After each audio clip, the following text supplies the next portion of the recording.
Okay, welcome this morning to Agency Employee Engagement. This is part of CalCAPA's whole agency succession series of training this summer. My name is Lawrence Heiner. I'm the Director of Training and Technical Assistance with CalCAPA. And I'm also a Gallup certified strengths coach, which will come into play a little bit here as we look through the content. However, I will not be speaking solely about any one particular product during this conversation or during this training session. We're really looking at the approach that an agency can take to measure employee engagement and then to increase it and why we might want to do that.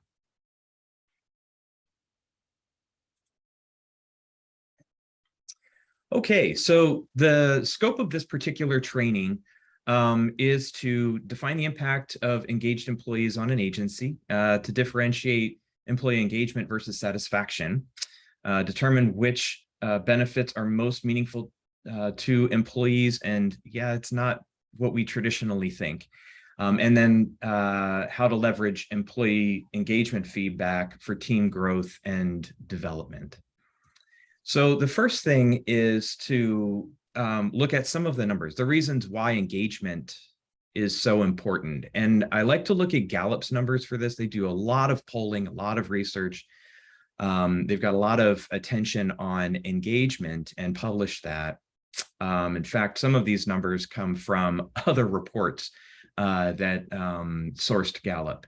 So what we're seeing here is that in 2020, there was a peak actually in measurable engagement in the workplace. So when Gallup measures engaged staff and actively disengaged staff, they specifically measure on a continuum. And in 2020, the level of overall engaged staff in companies across the United States was up to 36% engaged, and that was up from about 28% in 2008. So over the course of 12 years, there's a lot of work that was done to increase engagement in workplaces across the country. And then, of course, the pandemic hit, and then we saw a change. Okay, so we've gone from relative increase in engagement, a decrease in active disengagement, that was down from 17%. And then within 2 years, things shifted. So overall engagement decreased a few points to 32%. And then the actively disengaged went back up to 17%. And there's a number of reasons why people cited for those engagement numbers. The important thing was that they were tracked. So organizations knew what was going on for engagement and disengagement. Now, as you can imagine, actively engaged or engaged staff are more likely to stay with the organization and perform well.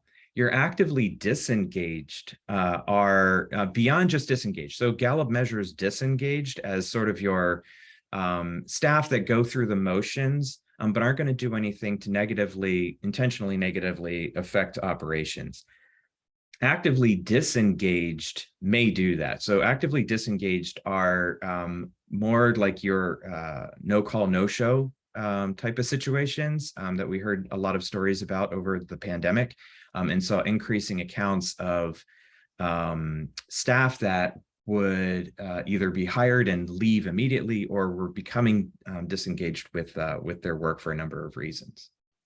So what to do about it, right? One of the concerns that jumped out of the numbers is that management disengagement was dropping. Now, it's understandable when you have an entry-level staff person. We expect a certain amount of turnover in that range. It gets a little bit more concerning when you start to see managers disengage, because we've put ostensibly, we've put some energy into developing that person's skill set as a manager, and if they are actively disengaged, they are far more likely to quit the organization, sometimes without notice.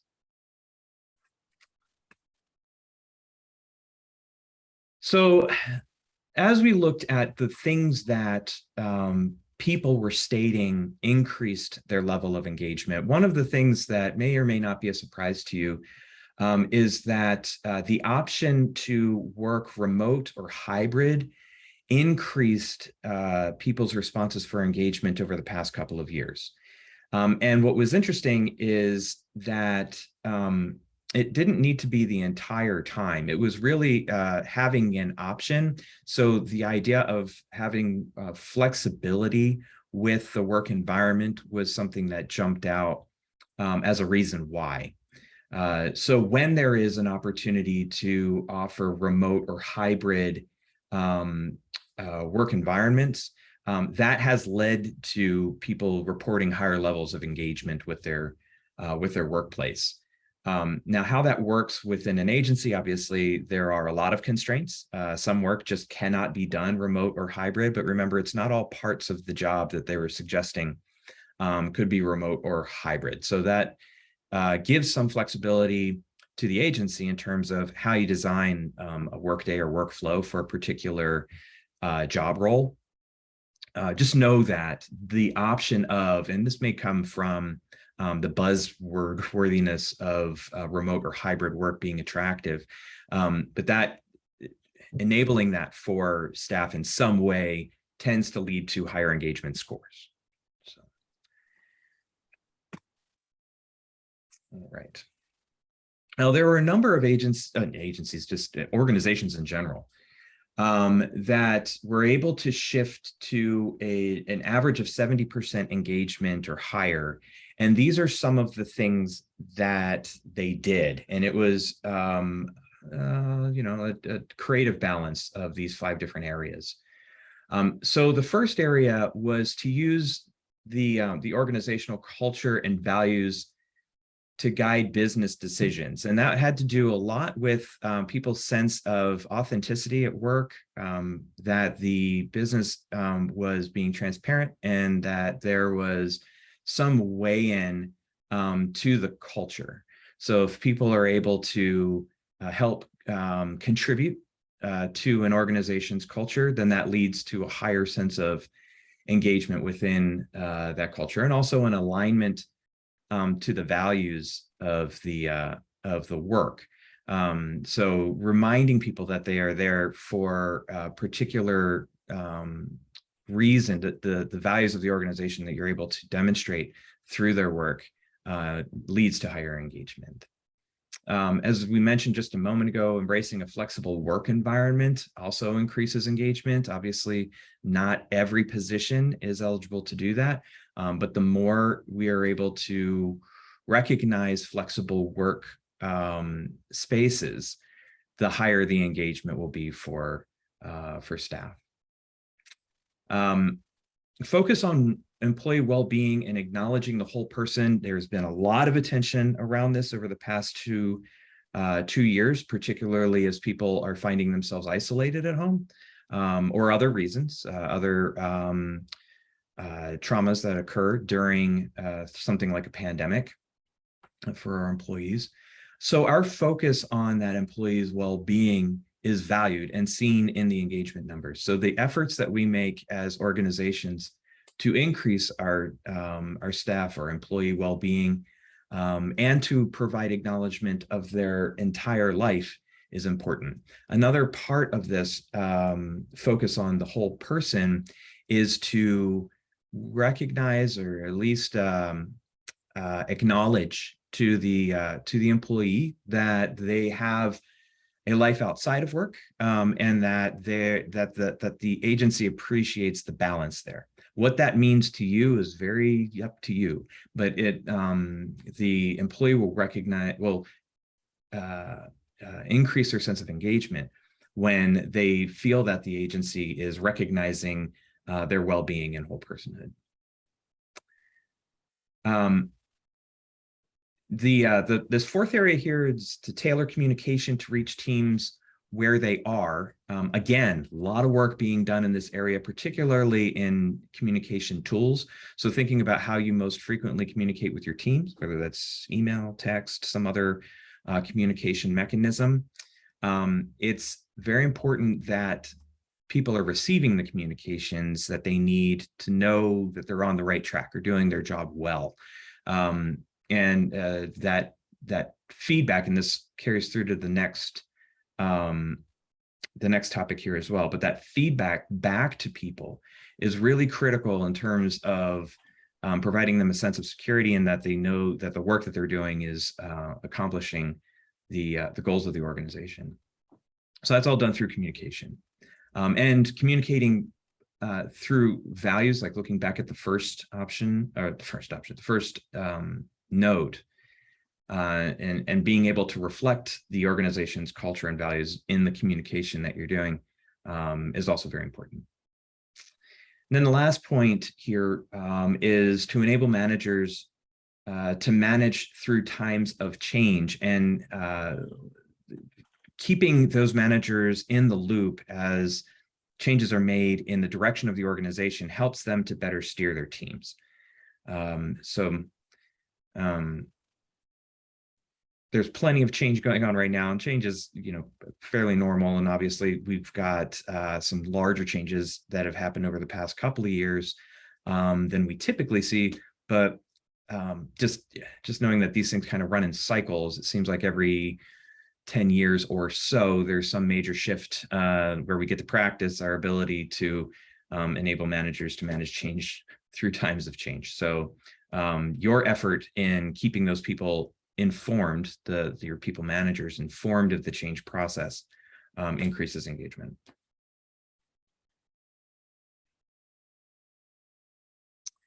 Okay, so what's the difference between employee satisfaction and employee engagement? We hear both of those terms tossed around quite a bit. They are not the same thing, although you'll see components of employee satisfaction as part of employee engagement.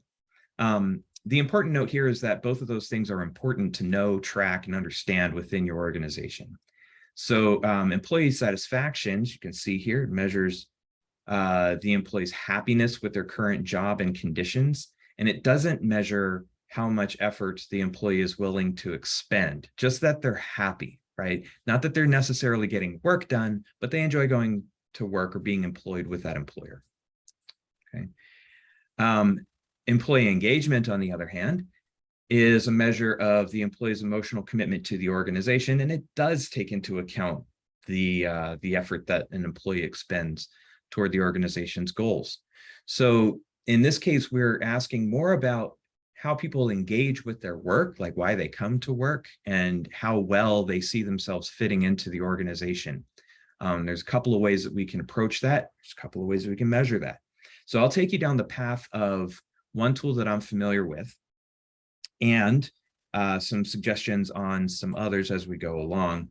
But the important part here is that as we are learning about the elements that make up employee engagement, that we're thinking about how it is that we can both track our employees' opinions about those things, and then also to affect them. So how do our employment policies play a role in that?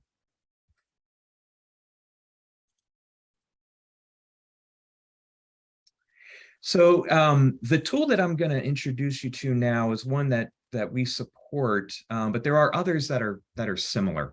So Gallup puts out a tool called a Q12, and the Q12 is explained very thoroughly in Gallup's book called First Break All the Rules, which is a look at conventional management practices and whether or not they really achieve employee engagement.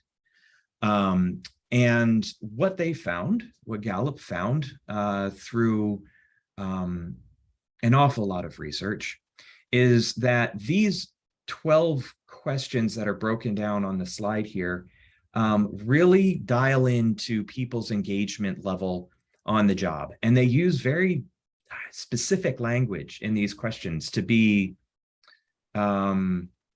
polarizing in a way. Okay, like if you the first couple of questions that you see make a lot of sense in general. Do you have the materials and equipment to do your work right? Do you know what's expected of you at work, right? So those are a couple of things that people really need to know in order to engage. It's fundamental.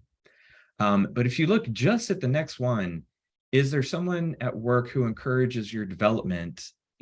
Okay, well, now we got to make sure that that a manager or someone in that role is there to encourage development, or we risk disengagement.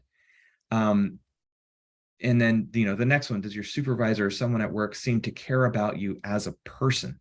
So now we're digging deeper. We're looking past a person's ability to do the work and seeing them as a human being, right? As part of engagement, okay?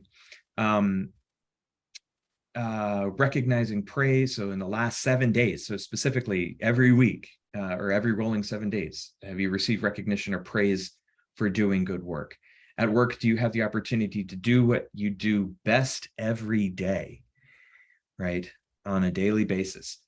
So as you can see, there's going to be a range in response to these answers. And a lot of times people don't always get, and I believe that these are put onto a scale of a Likert scale up to 5. So if I were to score 3 or 4, now I know that I've got some work to do as an organization to steer people in behaviors that I know will drive engagement based on evidence that's supplied by numbers, by Gallup, by a large research set.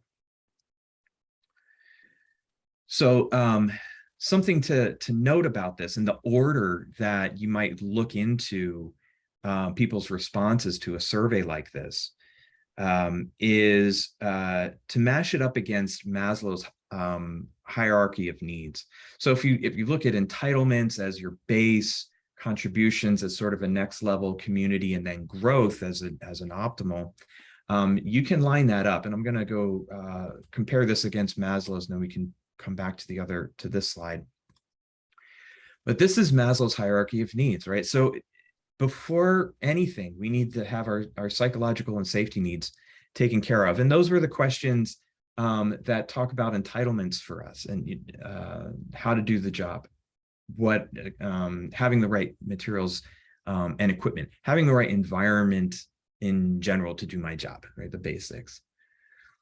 Beyond that, we get into belongingness and the need to be loved, a person's esteem needs, so their sense of value to achieve and to be competent, and then into cognitive needs and aesthetic needs, and ultimately that self-actualization. So when we look back into how it is that we're surveying employee engagement, employees' work experience, we're assessing all of those levels. And what teams tend to do is focus on one thing at a time here. So, as we notice through numbers, through engagement scores, if there are areas of opportunity or areas to continue strengthening, that we address those outright with the staff, with employees. And I'll give you a copy of this deck too, because these are handy questions. Whether you use Gallup's pre-formatted survey and go through that process, or you just, if you want to create something on your own, this is a great way of guiding that practice, guiding that assessment. Okay.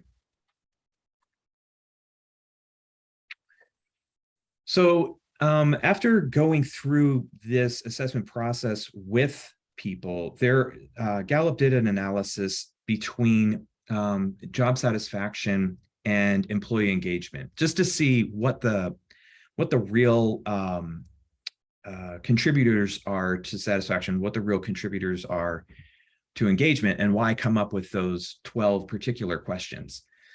So what you're looking at here are the top job satisfaction factors by the numbers. And this is out of a SHRM job satisfaction survey from 2011. And you can see here that job security tops the list, and somewhere in the middle is where we find compensation and benefits. And that's one of those items that is it's an always important kind of a thing. People are never going to not care about compensation and benefits unless they're independently wealthy. So that is, because everybody is sensitive to that, we'll just assume that once that's satisfied for someone, that there are way more important things to stay with the job, right, than the compensation and benefits. But even here, the work itself doesn't lead as much to job satisfaction as it does to engagement. Right? If we switch over and look at things that drive engagement, the work itself becomes the guidelight, right? I am in this because of the work that I do. My relationships with my coworkers are exceedingly important to me. I spend maybe half of my waking hours or more with these folks. I want to have opportunities to use the skills and abilities that I bring to the table. If I don't exercise them, then why am I here, right? So these are the things that drive engagement. And when you compare the two, when you compare engagement versus satisfaction, you start to see a couple of things emerge. Some stuff is very related. Other things are more tied to satisfaction or more tied to engagement. But the things that I'll point out, the smallest spread, that relationship with an immediate supervisor is really, really important. It is equivalent from an employee's perspective by the numbers to be an engagement tool as much as a job satisfaction tool. So that relationship with an immediate supervisor really drives this relationship to the organization. That I have opportunities to use my skills and abilities is critical. Think about the kid that gets bad grades in class because they're not challenged enough, right? Well, if you make that employee, that kid, they're also going to get bad grades at school or at work, right? So if they're not challenged, meaning they're not using the talents that they bring to the table on a regular basis, then work becomes boring, work becomes stale. Okay. And then lastly, autonomy and independence. This mostly means that people are able to know enough about the work that they need to do to make their own decisions, and then to move forward in an autonomous kind of a way, so that they're able to demonstrate their ability to make good decisions in the organization and for the organization. So that's an ultimate kind of place to be. Would be able to use autonomy and independence and guide in that direction if that's a goal for that employee.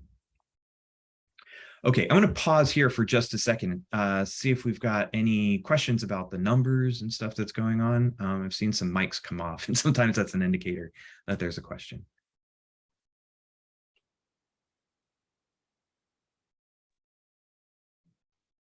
Hi, Lawrence, this is Irene. I have a question. Earlier you talked about, I think it was a few slides earlier, having all those chart. One of the question internally we do using the similar tool, but we've been tweaking throughout the year. One of the particular questions that we're asking ourselves is really, do you have a best friend at work?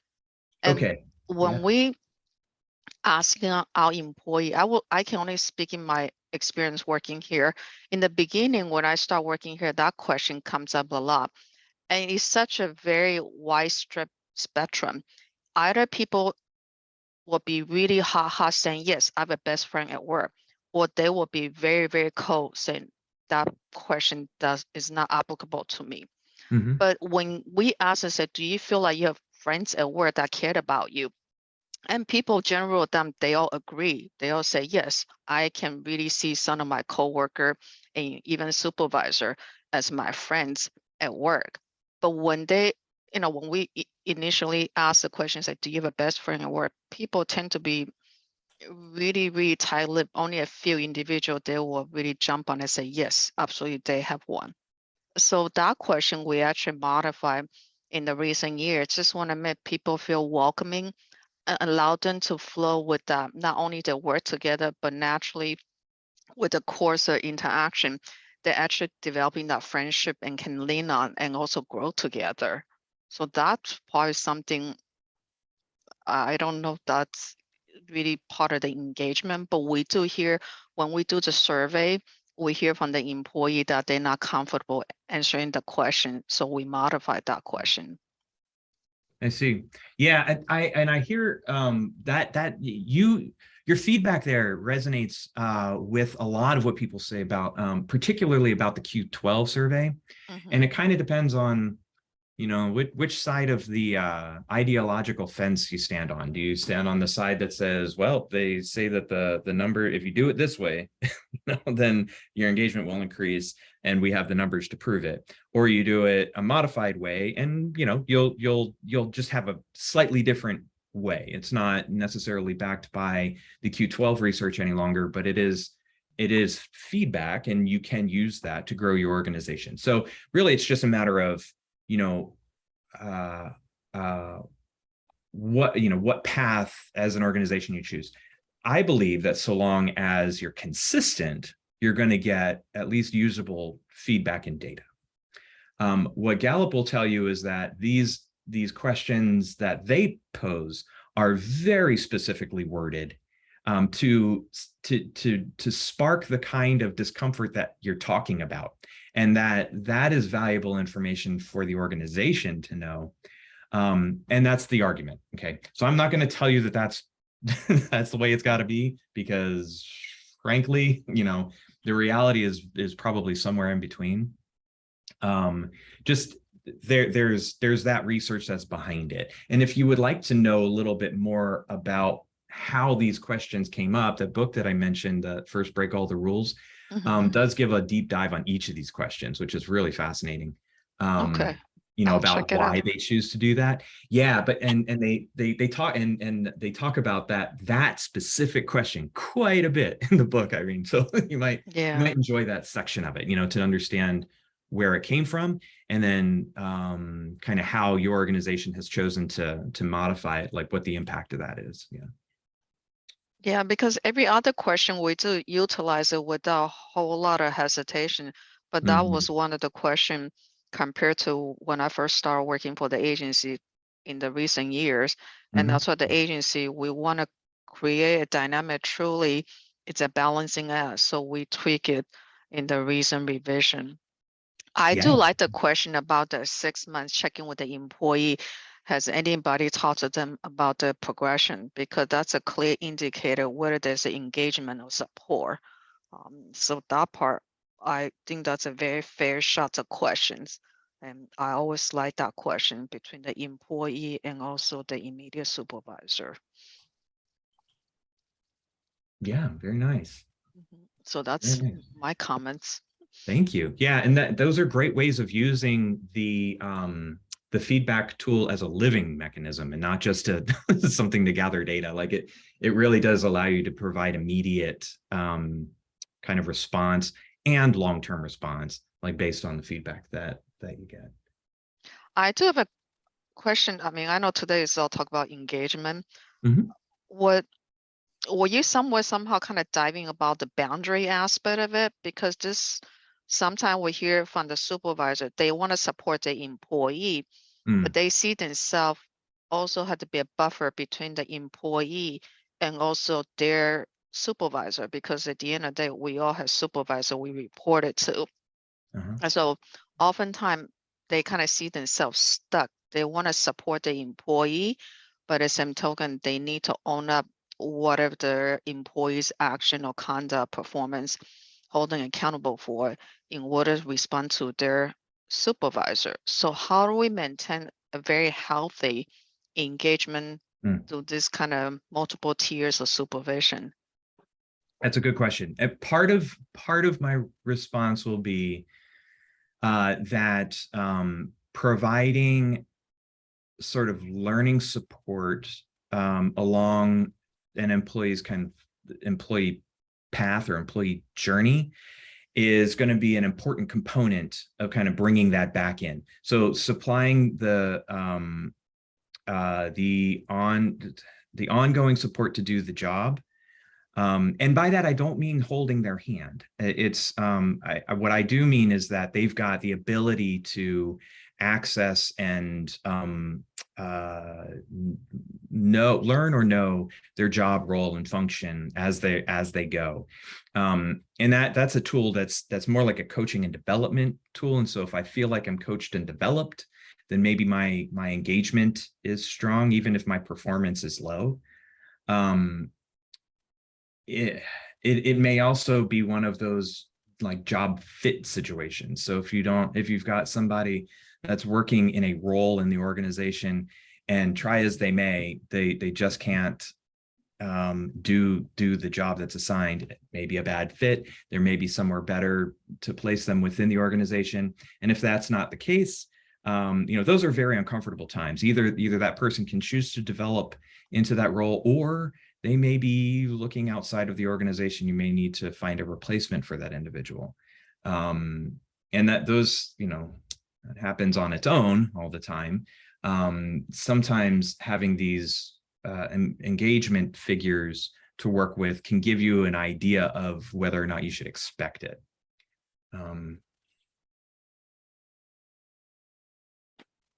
Yeah, and I guess it also helps on the front end when you're recruiting and you're placing people into their roles. With this as a kind of a tool in mind, as people start right away. Okay. But the great questions. That's exactly it with engagement.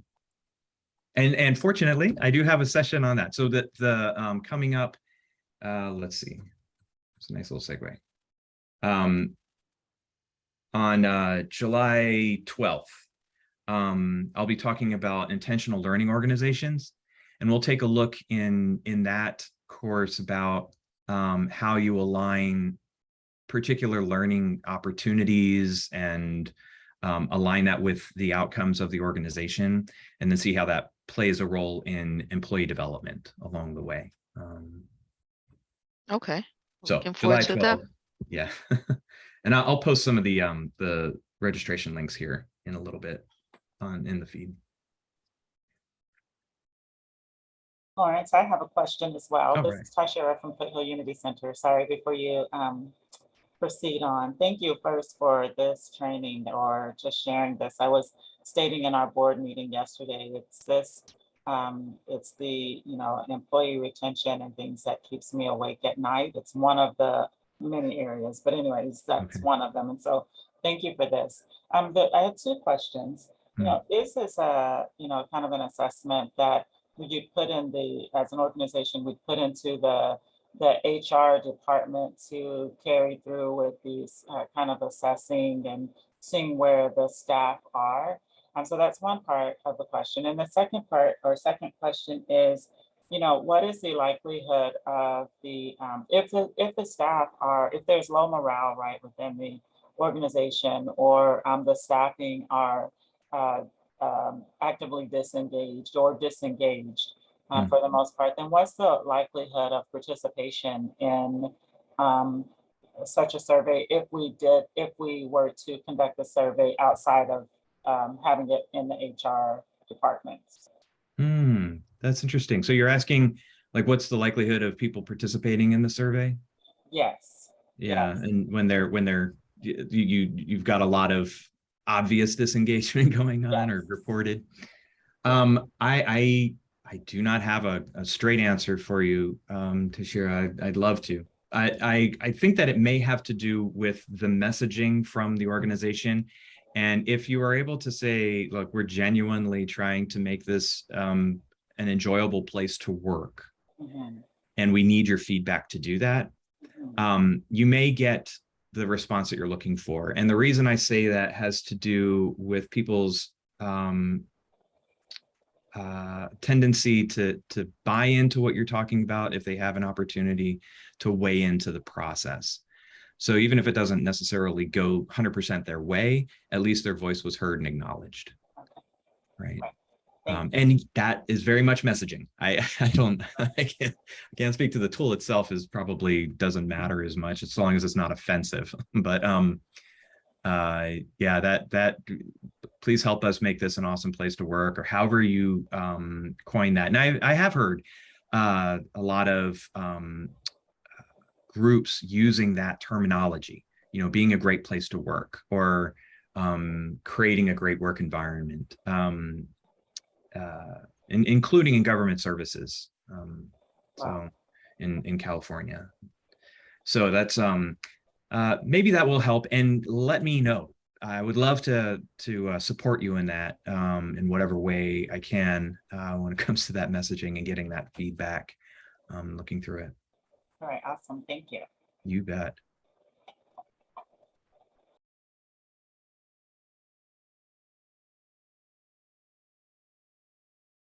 Okay, just a couple other thoughts in this area, particularly about increasing that level of engagement. So a couple of things to consider. One is providing career development and opportunity. So some of what we were just talking about based on the questioning, career pathing is provides somebody an idea that there's a future within the organization and they're not just kind of poking around and seeing what happens. But if they feel that they are guided through a career and supported through a career, that has been demonstrated in the numbers that they will be more engaged with the organization. Being able to set clear, consistent expectations is important. This is an important skill for the managers in your midst and under your supervision. So as you set clear expectations in your sphere of influence, whether it's for the entire organization or a team of people, that has to be a consistent part of the company or agency culture. And then getting feedback from managers in the moment is really, really important. So, and just as Irene was mentioning, I mean, probably couldn't have put that better, that they're in the middle. Just gotta, like, we've got expectations from the organization and then the reality of an employee's capabilities and matching those up, being able to know that the managers have an understanding of what's happening with their team members based on the engagement metrics that you're trying to capture, can help focus a direction shift in engagement within staff.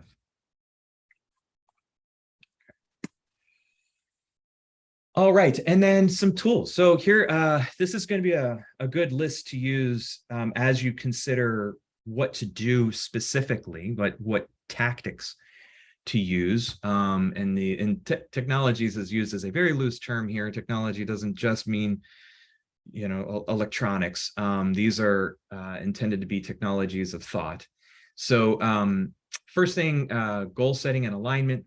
Just mentioned that a moment ago, but having clear, concise goals that people are aligned to is really important. So that's part of the teams that the staff are able to get behind the important part of their job function with that team. Getting multi-rater feedback is good. So multi-rater feedback, if you're familiar with a 360 review, that's what that means. Okay, so if you have the opportunity to do, particularly at manager levels, reviews up and down line, and potentially with other maybe peers or like subcontractors, that kind of stuff. If you're able to get feedback on particular performance for individuals, that can help. And not in a punitive way either. I want to be clear about that. I've seen this go sideways so many times when multi-rater feedback is used a little too pointed as a performance improvement tool. And it really should not be a performance improvement tool solely, unless it's for everyone at some level or other. That tends to work the best, just put it that way. And then at other times, I mean, from an HR perspective, occasionally you're doing this as an investigation. So, that's kind of a separate function of a multi-rater feedback. But in this case, when you're looking for engagement and development, it's nice to have that across the board so that everybody feels an equitable attention to their performance. Goal tracking, I think that we do that on an ongoing basis, but it stands to reason that goal tracking is very important from an individual employee perspective as well, so that folks are advancing in their own career path as they go, and that's lined up kind of systemically within the agency. Career planning. So this is both internal and external. So if you've got the sort of organization that has a lot of different career paths and opportunities, then identifying the kinds of skill sets that are required for those jobs can let people develop into those roles.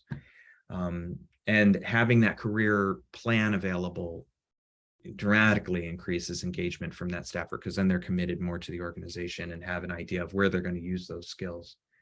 Same holds true for professional development. And you know, in an industry like ours, a lot of times that professional development can mean going up and out of your specific agency and maybe performing a role in the network based on the skills that they learn over time with your agency. So kind of a net positive for the whole network. And if that person is developing themselves, then ostensibly they're also developing someone else behind them to take their place in and when they leave, if and when they leave. And then insightful analytics. So as we are looking at the responses to feedback surveys, that we're able to see trends, it'll be pretty obvious if you've got like one team that has scores that are different than the other teams, and you can start to investigate what's going on with that one team, whether it's good, bad, or otherwise. You can also see trends based on time. So depending on how frequently you test, check for people's responses on things, or how many questions you ask at a time, or what you focus on as a topic, can provide some meaningful information back to the organization to grow engagement.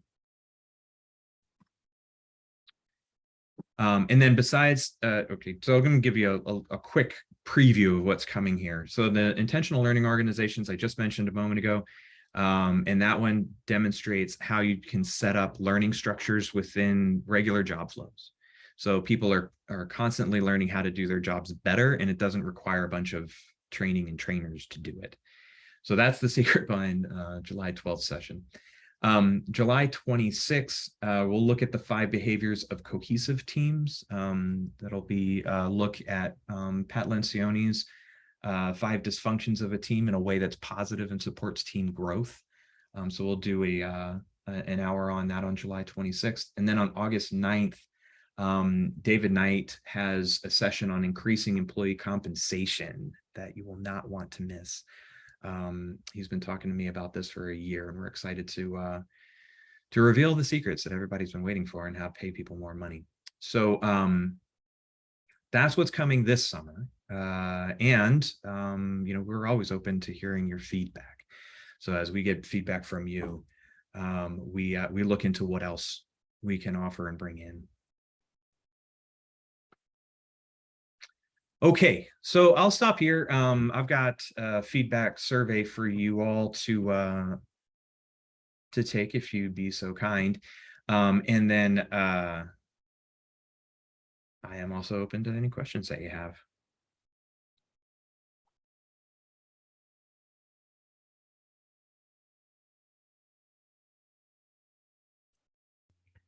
Lawrence, hi, it's Linda. Thank you Hi, for Linda. putting this together. Very interesting. I love statistics, and this was really helpful. We're in the process of reorganizing, so we're really trying to figure it out. I was wondering if there is a plan for the future for CAPA to do maybe. Oh, I'm missing your question, Linda. Cut out for a second.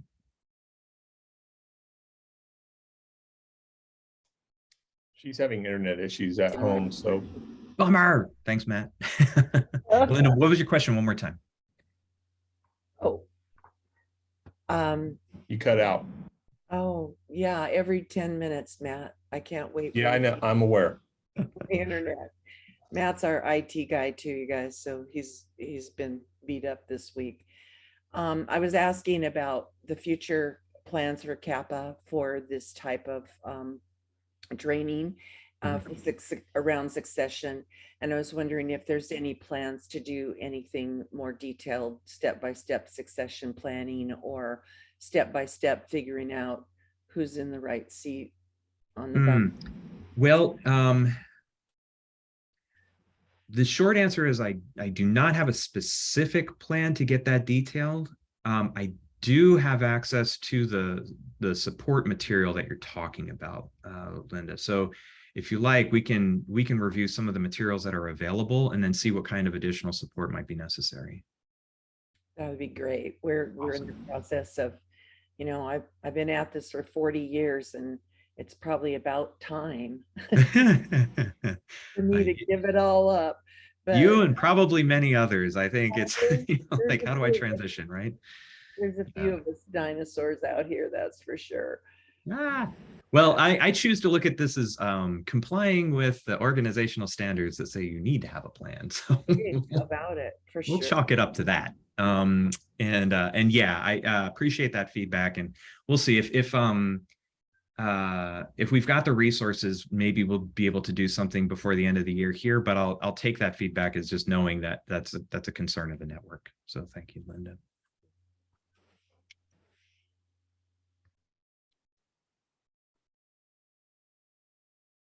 Okay, any other questions? Maddie, I see you're on. Thank you for joining us, Maddie. Maddie's part of our board at Cal Kappa.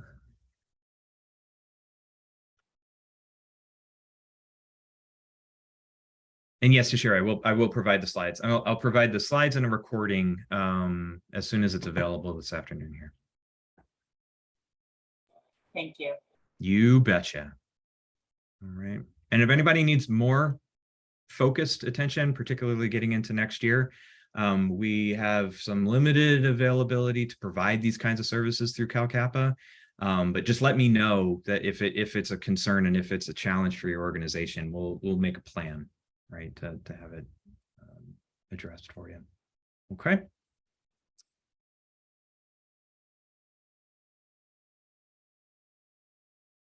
All right, everyone. Thank you so much. If there's no other questions, I'll give you a couple minutes back to your day. Thank you. Bye, everyone. Thanks, everyone. Thank you. Thank you. See you guys next time. All righty. Bye-bye.